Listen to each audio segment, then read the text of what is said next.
Hello दोस्तों, मैं आशीष कुमार अपने YouTube channel Bihar GK tricks में आपका स्वागत करता हूं।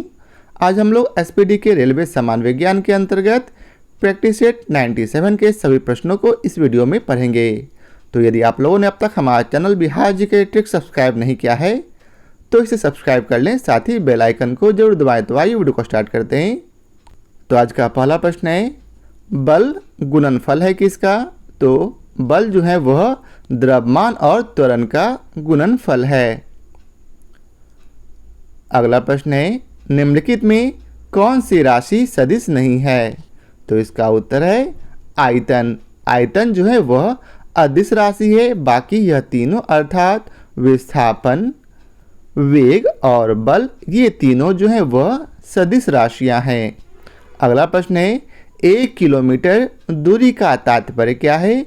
तो 1 किलोमीटर दूरी का तात्पर्य है 1000 मीटर। याद रखेंगे, 1 किलोमीटर दूरी बराबर 1000 मीटर, या फिर आपसे यह भी पूछा जा सकता कि 1000 मीटर बराबर, तो 1000 मीटर बराबर 1 किलोमीटर। अगला प्रश्न है, त्वरण ज्ञात करने का सही सूत्र क्या है? तो इसका उत्तर है ऑप्शन सी, अर्थात A बराबर V minus U by T, जहाँ A फॉर त्वरण, V बराबर अंतिम चाल, U बराबर प्रारंभिक चाल और T बराबर समय। अब अगला प्रश्न है, सल्फर हेक्साफ्लोराइड अणु का आकार कौन सा है? तो इसका उत्तर है अष्टफलकीय। सल्फर हेक्साफ्लोराइड अणु का आकार अष्टफलकीय है। अगला प्रश्न है, एक तत्व X की बाह्यतम कक्षा में 4 इलेक्ट्रॉन हैं। हाइड्रोजन के साथ इसके यौगिक का कौन सा सूत्र होगा? तो इसका उत्तर है XH4। कौन सा? XH4। अगला प्रश्न है, तीसरे और चौथे समूह के ऑक्साइड का सामान्य गुणधर्म क्या है? तो इसका उत्तर है ऑप्शन ए, अर्थात बेसिक और एसिडिक। अगला प्रश्न है, जिस तत्व के परमाणु में 2 प्रोटॉन, 2 न्यूट्रॉन और 2 इलेक्ट्रॉन हो, उस तत्व की द्रव्यमान संख्या कितनी होगी? तो इसका उत्तर है ऑप्शन बी, अर्थात 4। कितनी होगी? 4। अगला प्रश्न है, निम्नलिखित में से कौन सा इलेक्ट्रॉनिक संरूपण धातु तत्वों के लिए होता है? तो इसका उत्तर है ऑप्शन डी। याद रखेंगे, जिस संरूपण में अंत में अर्थात बाह्यतम कक्षा में 1, 2 और 3 इलेक्ट्रॉन होते हैं वह धातु गुणधर्म वाला होता है। तो इसमें आप देख सकते हैं कि यहाँ 2 है, अर्थात यह भी धातु तत्व होगा। अगला प्रश्न है, निषेचन की क्रिया कहाँ पर होती? तो निषेचन की क्रिया अंडवाहिनी में होती है। कहाँ पर? अंडवाहिनी में। अगला प्रश्न है, थायराइड ग्रंथि से थायरॉक्सिन स्रावित करने के लिए उत्तेजित करने वाला अंतःस्रावी हार्मोन कौन सा है? तो इसका उत्तर है ऑप्शन ए, अर्थात TSH। कौन सा? TSH। अब अगला प्रश्न है, कशेरुक रज्जु में से कितनी जोड़ी तंत्रिकाएं निकलती है? तो इसका उत्तर है 31 जोड़ी। कितनी जोड़ी? 31 जोड़ी। अगला प्रश्न है, प्रतिवर्ती क्रियाओं का नियंत्रण केंद्र कहाँ पर है? तो यह जो है कशेरुक रज्जु में है, जिसे अंग्रेजी में स्पाइनल कॉर्ड कहते हैं। अगला प्रश्न है, निम्न में से कौन सा धातु रोशनी की बल्बों में फिलामेंट के रूप में प्रयोग होता है? तो इसका उत्तर है टंगस्टन धातु। कौन सा धातु?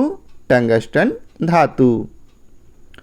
अगला प्रश्न है, निम्न में से किसे शुष्क बर्फ कहते हैं?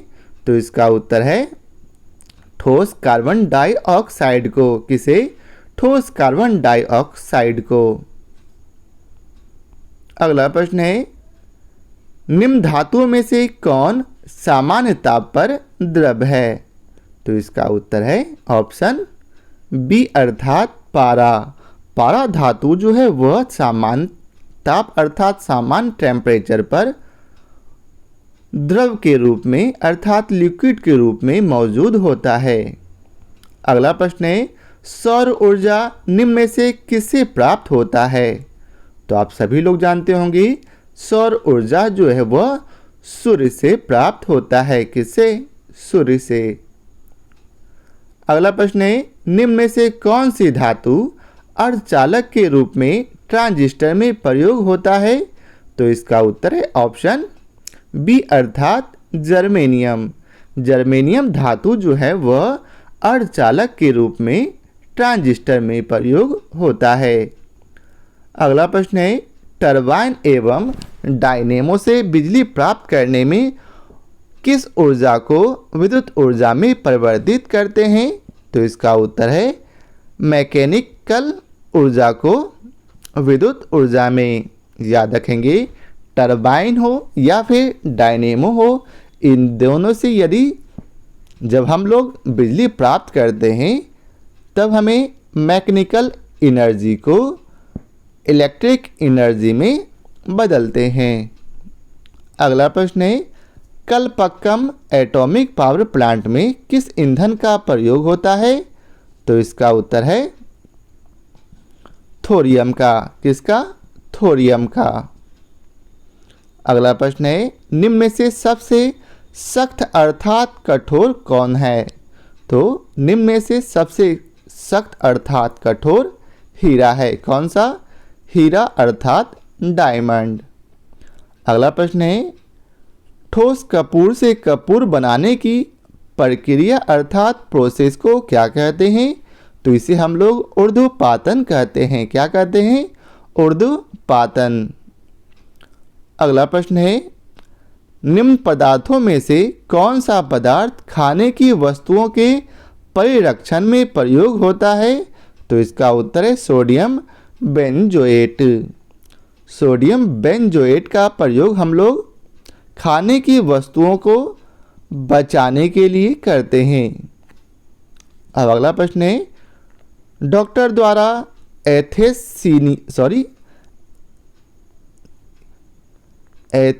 एनेस्थीसिया के रूप में प्रयोग होने वाली हास्य गैस कौन सी है? तो इसका उत्तर है ऑप्शन सी अर्थात नाइट्रस ऑक्साइड, जिसका सूत्र होता है N2O। बहुत बार आपको इसका फॉर्मूला पूछा जाता है, इसलिए आप लोग याद रखेंगे। अगला प्रश्न है वाहनों से निकलने वाली गैस कौन सी है? तो इसका उत्तर है कार्बन मोनोऑक्साइड। वाहनों से निकलने वाली गैस कार्बन मोनोऑक्साइड है, जिसका सूत्र होता है CO। अगला प्रश्न है खाना बनाने में प्रयोग की जाने वाली गैस मुख्यतः है कौन सी? तो इसका उत्तर है मीथेन। खाना बनाने में प्रयोग की जाने वाली गैस मुख्यतः मीथेन है। अगला प्रश्न है निम्न में से कौन सा पदार्थ साबुन बनाने में प्रयुक्त होता है? तो इसका उत्तर है ऑप्शन ए अर्थात वनस्पति तेल। वनस्पति तेल का प्रयोग हम लोग साबुन बनाने में करते हैं। अगला प्रश्न है मनुष्य के शरीर में खून के शुद्धिकरण की प्रक्रिया को क्या कहते हैं? तो मनुष्य के शरीर में खून के शुद्धिकरण की प्रक्रिया को हम लोग डायलिसिस कहते हैं। क्या कहते हैं? डायलिसिस। अब अगला प्रश्न है विटामिन जो खट्टे फलों में पाया जाता है तथा चर्म को स्वस्थ रखने में ज़रूरी होता है, तो वह कौन सा विटामिन है? तो इसका उत्तर है विटामिन सी। अगला प्रश्न है निम्न में से किसकी कमी से मधुमेह होता है? तो किसकी कमी से तो इसका उत्तर है इंसुलिन की कमी से। अगला प्रश्न है, किसमें भरपूर लौह तत्व पाया जाता है? तो इसका उत्तर है हरी सब्जियों में। हरी सब्जियों में भरपूर लौह तत्व पाया जाता है। अब अगला प्रश्न है, सीमेंट और अस्थियों दोनों में कौन सा तत्व विद्यमान होता? तो इन दोनों में कैल्शियम तत्व जो है वह विद्यमान अर्थात मौजूद होता है। अगला प्रश्न है, निम्नलिखित की कमी से एनीमिया रोग होता है, अर्थात किसकी कमी से एनीमिया रोग होता? तो याद रखेंगे लोहा की कमी से एनीमिया रोग होता है। अगला प्रश्न है, विटामिन ई का रासायनिक नाम क्या है? तो विटामिन ई का रासायनिक नाम है टोकोफेरॉल। क्या है? टोकोफेरॉल। अगला प्रश्न है, मानव शरीर में रक्त का थक्का किस विटामिन से बनता है? तो इसका उत्तर है विटामिन के से। मानव शरीर में रक्त का थक्का अर्थात रक्त जो जमता है वह विटामिन के कारण जमता है। अब अगला प्रश्न है, दोपहर के 12 बजे किस दिशा में इंद्रधनुष दिखाई देता है? तो इसका उत्तर है यह नहीं दिखाई पड़ेगा। तो याद रखेंगे दोपहर के 12 बजे कभी भी आपको इंद्रधनुष नहीं दिखाई पड़ेगा। अगला प्रश्न है, दूरदृष्टि निवारण के लिए काम में लेते हैं हम लोग कौन सा? तो दूरदृष्टि के निवारण के लिए हम लोग उत्तल लेंस का प्रयोग करते हैं। इसे याद करने का ट्रिक है, दूर यहाँ 2 अंक है तो अगला उत्तर होगा 3 अंक का। ठीक है, वही निकट जो कि 3 अंक का है तो अगला उत्तर होगा आपको 4 अंक का अर्थात अवतल। तो इस ट्रिक से आप लोग याद रखेंगे 2, 3 और 3, 4।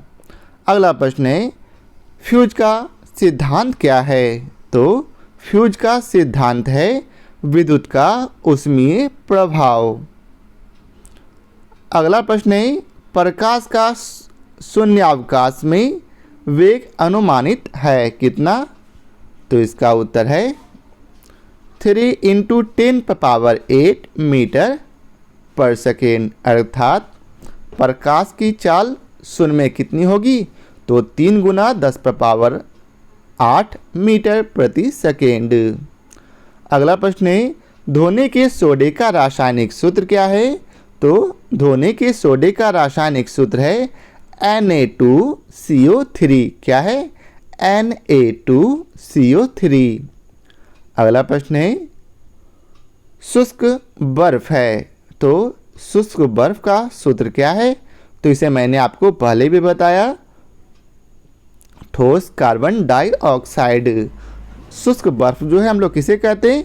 ठोस कार्बन डाइऑक्साइड को।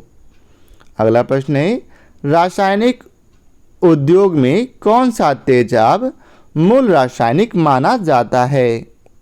तो इसका उत्तर है H2SO4। अगला प्रश्न है, परमाणु के नाभिक में निम्न कण होते हैं, अर्थात परमाणु के नाभिक में कौन कौन से कण होते हैं? तो परमाणु के नाभिक में प्रोटॉन और न्यूट्रॉन होता है, जबकि इलेक्ट्रॉन नाभिक के बाहर होता है। अगला प्रश्न है, निम्न गैस को अश्रु गैस की तरह काम में लेते हैं कौन से गैस को? तो इसका उत्तर है SO2 को।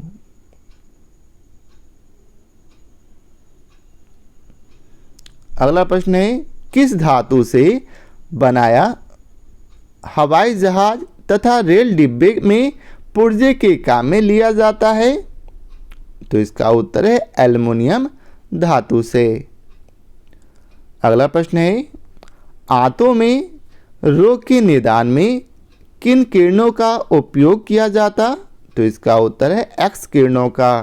किन किरणों का? एक्स किरणों का। अगला प्रश्न है, प्रयोगशाला में सर्वप्रथम डीएनए का संश्लेषण किया जाता है? किसने किया था? तो इसका उत्तर है खुराना ने। पूरा नाम है हरगोविंद खुराना। अब अगला प्रश्न है, जैव विकास को सर्वप्रथम किसने समझाया था? तो जैव विकास को सर्वप्रथम लैमार्क ने समझाया था। किसने? लैमार्क ने। अगला प्रश्न है, प्रकाश संश्लेषण के लिए कौन सी गैस आवश्यक है? तो प्रकाश संश्लेषण के लिए CO2 अर्थात कार्बन डाइऑक्साइड आवश्यक है।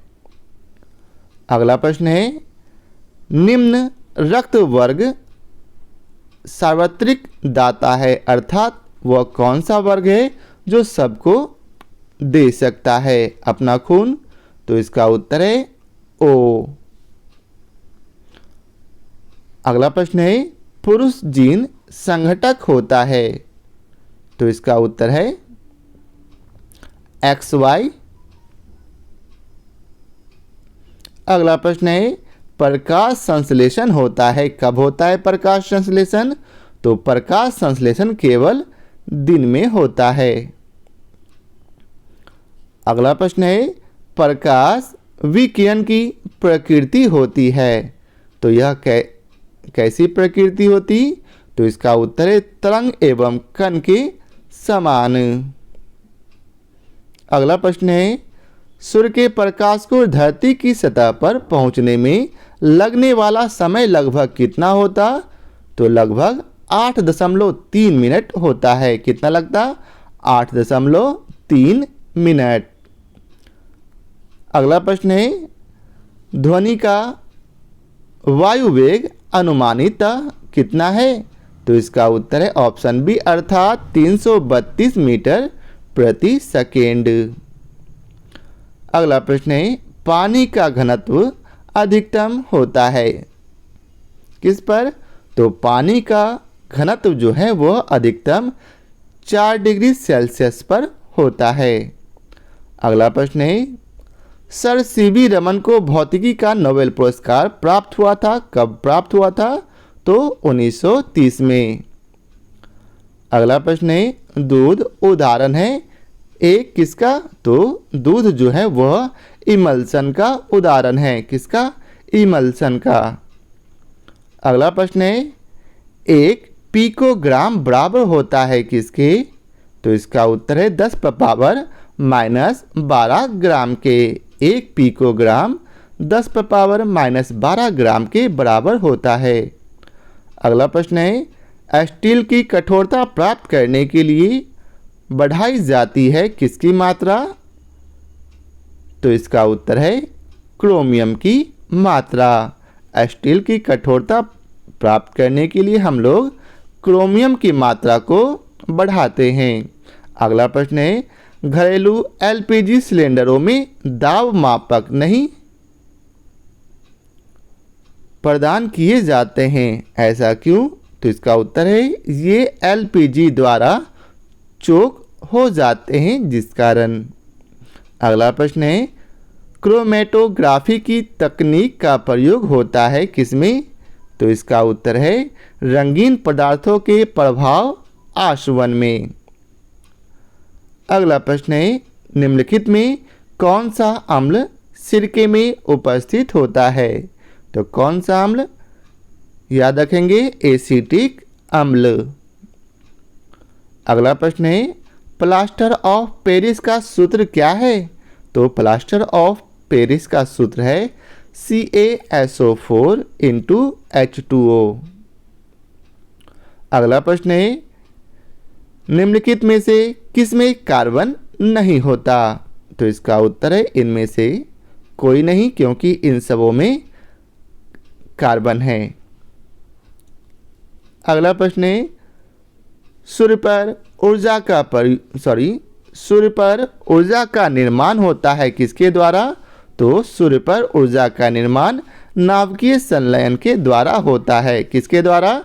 नाभिकीय संलयन के द्वारा। अगला प्रश्न है, विटामिन C का रासायनिक नाम क्या है?